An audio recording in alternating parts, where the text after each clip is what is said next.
Bonsoir à tous et bienvenue dans votre émission Le Portrait des associations siégeoises. Ce soir, je reçois Madame Annie Fischer, trésorière de l'association Carcajou, basée sur les deux communes d'Ouvennes et Sciez. Bonsoir Annie. Bonsoir.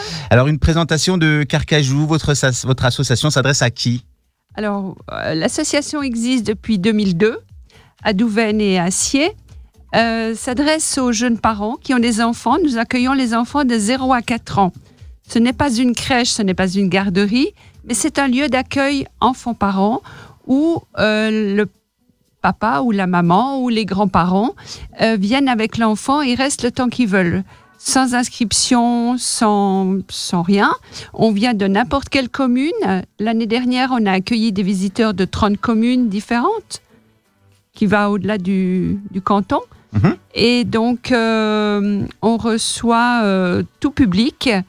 C'est une association qui s'adresse à tous les parents qui ont un petit, qui veulent passer un petit moment agréable avec leur enfant.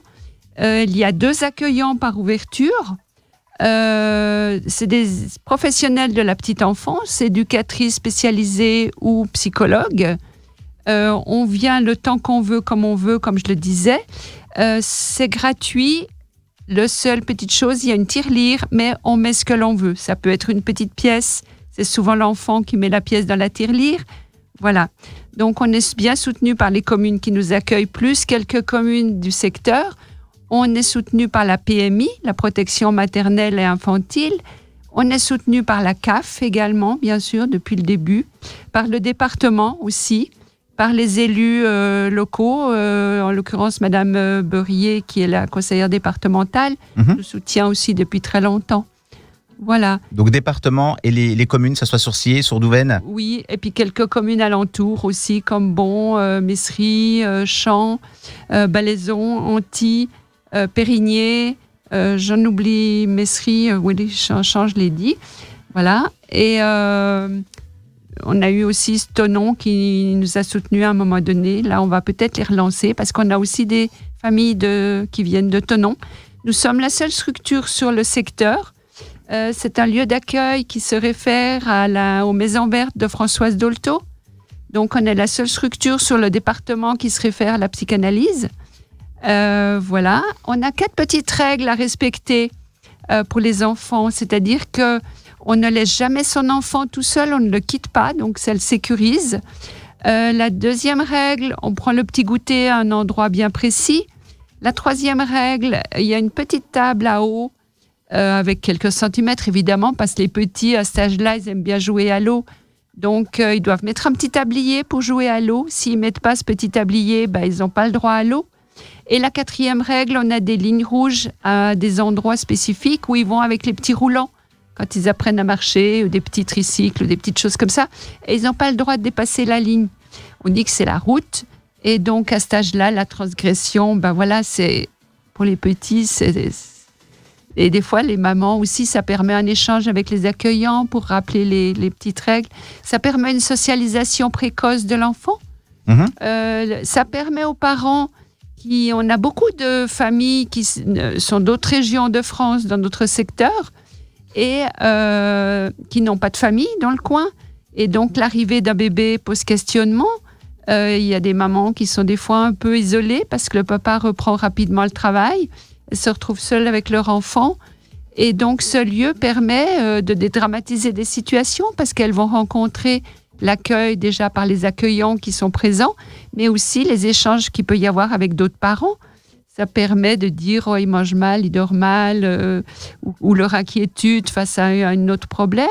Les petits rencontrent d'autres petits, donc ça les prépare à rentrer en maternelle éventuellement. On peut présenter les membres aussi de l'association, parce qu'on n'a pas parlé des membres. Combien de personnes s'occupent de cette association ? Alors, actuellement, donc, au niveau de l'équipe, il y a 8 salariés, 8 accueillants qui sont salariés par l'association. Au niveau de l'équipe dirigeante, il y a 6 bénévoles. Dont la présidente, trésorière, vice-trésorière. Et justement, vous recherchez une présidente, hein ? Alors oui, éventuellement, quelqu'un qui pourrait nous aider parce que la présidente actuelle a souhaité que ce soit par intérim parce probablement qu'elle va quitter la région, malheureusement. Et je peux dire que c'est pas la présidente qui a le plus de travail, mais c'est la trésorière. Et là, j'ai trouvé une connaissance qui va venir nous aider depuis ce début d'année, qui vient de prendre sa retraite. Donc, c'est un joli projet. Et en tant que présidente, c'est sûr que le terme fait peut-être un peu peur. Mais ça fait depuis 2002, ça va faire 19 ans qu'on existe. On n'a jamais eu un souci. Les enfants restent sous la responsabilité des parents. Voilà, donc à ce niveau-là, il n'y a déjà pas trop de problèmes. En plus, maintenant, financièrement, l'association tourne bien grâce à un soutien qui a été majoré de quelques milliers d'euros il y a 3 ans par la PMI. Donc, on est bien reconnu par toutes les instances politiques. Voilà. Et concrètement, comment ça se passe quand une famille adhère à votre association? Ça se passe comment? Alors, il ne faut pas adhérer. On vient comme on veut, quand on veut. On reste une demi-heure, on reste les 3 heures d'ouverture. Puisqu'Acier, c'est le vendredi matin de 9h à midi. Et tous les deux jeudis, le premier et le 3e jeudi du mois, c'est aussi le jeudi matin de 9h à midi. Là, en ce moment, on arrête un petit peu plus tôt parce qu'il faut désinfecter. Après chaque accueil, les locaux et les jouets qui sont à disposition pour les enfants. Voilà. Et justement, avec la crise sanitaire, vous avez vécu comment cette situation? Alors, l'année dernière, donc, on a dû fermer du 16 mars jusqu'au début de l'été, puisqu'on fonctionne comme l'école, sauf que du fait qu'on a eu une augmentation de financement, on ouvre la première semaine des petites vacances, une demi-journée à Acier, une demi-journée à Douvaine. Et donc, on a réouvert au mois de septembre. Et là, avec le nouveau confinement de novembre, on a pu rester ouvert. La CAF a demandé que ça reste ouvert parce qu'il y a des parents qui étaient un peu stressés, angoissés. Donc, voilà, on a eu... Et depuis que ça a reparu dans le bulletin municipal, parce que les gens n'ont pas réalisé que c'était ouvert pendant le confinement, donc, on l'a fait paraître dans le bulletin municipal et grâce à ça, les parents sont revenus. Sur les 2 communes, du coup, Acier et puis Douvaine? Oui, tout à fait, oui. Et les parents étaient très contents. Il y a même une grand-mère qui est venue en disant « ça fait du bien de retrouver un endroit normal et de retrouver un peu de normalité dans tout ça, quoi. » Et justement, cette année, vous avez des nouveaux projets avec votre association? Parce que je pense qu'il y a eu des manifestations qui ont été interrompues l'année dernière. Alors non, on a un fonctionnement toute l'année, sauf comme je disais, pendant les vacances scolaires. Mais vous organisez peut-être des événements Non, pas vraiment. D'accord, ok. Donc, on va fêter nos 20 ans l'année prochaine. Je ne sais encore pas qu'est-ce qu'il y aura comme manifestation. Il y en aura une à ce moment-là. Je pense un petit spectacle pour les petits. Voilà, on l'espère vivement. Voilà. Pour les auditeurs intéressés, notamment les parents, comment ils font pour vous contacter? Vous avez un site internet? Alors, il y a un site internet qui s'appelle carcajou.org. Il est très bien géré par une des accueillantes, justement. Et vous trouvez toutes les informations dessus, les horaires, le but de l'association. Il y a aussi des jolis témoignages de mamans qui ont fréquenté Carcajou. D'ailleurs, s'il y a des auditrices qui nous entendent et qui ont fréquenté Carcajou ou qui y vont encore en ce moment, un témoignage est toujours le bienvenu. Il y a une adresse mail qui permet cela. Ça reste anonyme. Voilà, donc lorsque les gens arrivent et s'annoncent, ils viennent comme ça, comme ils veulent. Et on inscrit le prénom de l'enfant sur un tableau blanc. Il y a les prénoms des accueillantes du jour. Et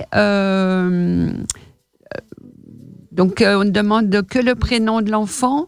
C'est sur un document qu'on remplit à des fins statistiques.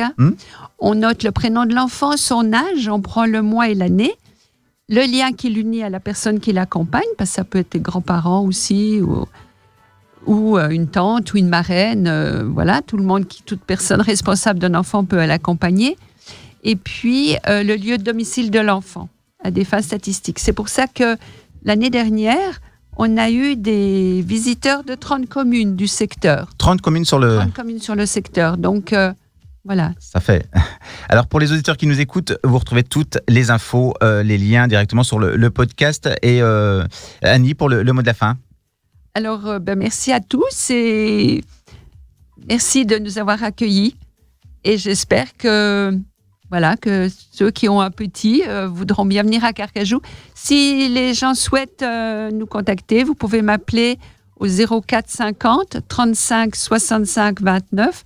Je suis la trésorière de l'association depuis 18 ans. Et donc, si vous voulez plus d'informations, n'hésitez pas à m'appeler. Je vous renseignerai bien volontiers. Merci Annie d'avoir été avec nous sur Ton nom Alpe Radio. Merci à vous.